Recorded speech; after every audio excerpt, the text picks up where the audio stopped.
સૌથી પહેલા વાત મહેસાણાની, જ્યાં પ્રદેશ કોંગ્રેસની બેઠકમાં જાસૂસીનો આરોપ લાગ્યો। પ્રદેશના નેતાઓની બેઠકમાં આઈબીના કર્મચારીઓ હોવાનો આરોપ લાગ્યો। આઈબીના 2 કર્મચારીઓ વિડીયોગ્રાફી કરતા ઉગ્ર બોલાચાલી થઈ। ખાનગી સમીક્ષા બેઠકમાં આઈબીના કર્મચારીઓ ઘૂસતા હંગામો થયો। અમિત ચાવડા અને જગદીશ ઠાકોરે બંને કર્મચારીઓને ખખડાવ્યા। મોબાઈલમાં વિડીયોગ્રાફી ડિલીટ કરવા કહેતા વિવાદ થયો। આઈબી કર્મચારીના મોબાઈલમાં અશ્લીલ વિડીયો હોવાનો આરોપ। આઈબી કર્મચારીના મોબાઈલમાં મોટી માત્રામાં અશ્લીલ વિડીયો હોવાનો પણ આરોપ લાગ્યો।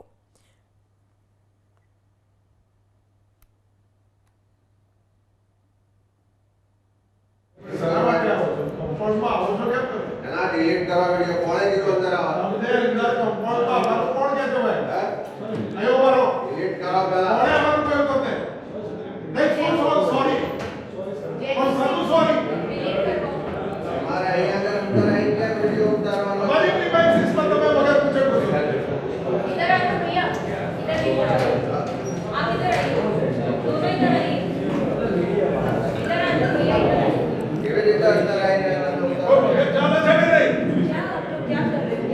हमारे एसपी कलेक्टर बीजेपी ने केस करी कैसे है कल लाखोबाई वहां पर है एक बार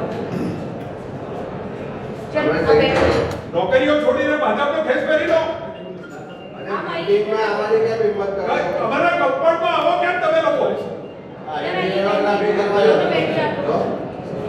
नहीं टेक्निकल समस्या में अंदर डिलीट कराओ अरे आप रिसाइकल માંથી કાઢો कैसे आप लोग हमारे कंपाउंड में बस दरवाजा बंद करो दुपट्टा मेरे लागी जाओ हमें भाजपना फोटा में बिल्कुल अश्लील वीडियो भाई वीडियो बताए अश्लील वीडियो बताता हूं एना फोन में देवे जो एमना फोन में अश्लील वीडियो आया છે ના માટે તમે અશ્લીલ વીડિયો મોબાઈલ આપી દો તમારો મોબાઈલ આપો તમારો મોબાઈલ બેટા साहब असली वीडियो તમે જોવો હોય ભાઈ असली वीडियो बताए जयजी लोग એટલે ભાઈ તમે वीडियो बताओ हां हमारी अगर आईबी ना हम लाइव नहीं होगा तुम्हें ना पुलिस ने बोला ना फरियाद दाखिल करो ना ऊपर दाखिल करो है ना फरियाद दाखिल करो ना ऊपर ए आज सीधो रखिए ना कर वीडियो खरेखर જોવા હવે આપ આઈબી નો અધિકારી થઈ આઈબી ના અધિકારી બની અને જો આટલી કક્ષાએ જતા હોય અને અમારી કોંગ્રેસ ખાનગી અમારો ફોન બંધ થઈ ગયો એ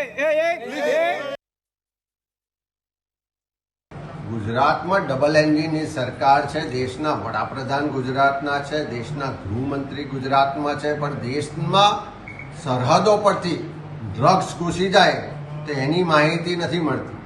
બીજા રાજ્યોમાંથી ગુજરાતમાં દારૂબંધીનો કાયદો છે, પણ દારૂના કન્ટેનરો ભરીને આવી જાય, ગામ સુધી ગલી સુધી પહોંચી જાય, પણ આઈબીને પોલીસને ખબર નથી પડતી। પણ કોંગ્રેસ પાર્ટીનો કાર્યકર ક્યાં જાય છે, કોંગ્રેસનો ધારાસભ્ય, કોંગ્રેસનો નેતા કોને મળે છે, કયા કાર્યક્રમો કરવાના છે, શું એમની રણનીતિ છે, શું એમની ગતિવિધિ છે, એની માહિતી રાખવા માટે આખી સરકાર, આખું પોલીસ તંત્રને આઈબી કામે લગાડેલું છે।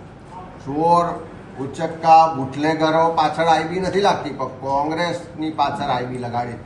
તમે આજે જોઈ શકો છો કે મહેસાણા ખાતે ઉત્તર ગુજરાતના અમારા જિલ્લાઓની સમીક્ષા બેઠક છે, વરિષ્ઠ આગેવાનો હાજર છે, બધા જ જિલ્લાના છે।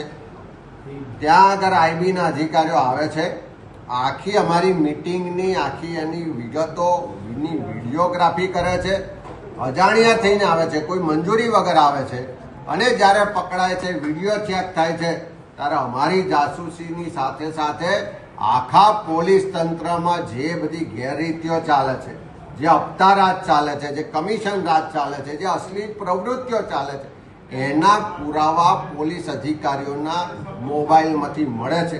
એટલે ક્યાં હપ્તા લેવાય છે, ક્યાં કોનું કનેક્શન છે, ક્યાં અનૈતિક પ્રવૃત્તિઓ ચાલે છે, ક્યાં અશ્લીલ મટીરિયલ ચાલે છે, એ બધું જ પુરાવા પોલીસના મોબાઈલમાં મળે છે। એટલે મારી તો રાજ્યના મુખ્યમંત્રી, ગૃહમંત્રીને કહેવું છે કે આ કોંગ્રેસની જાસૂસી કરવાનું છોડો।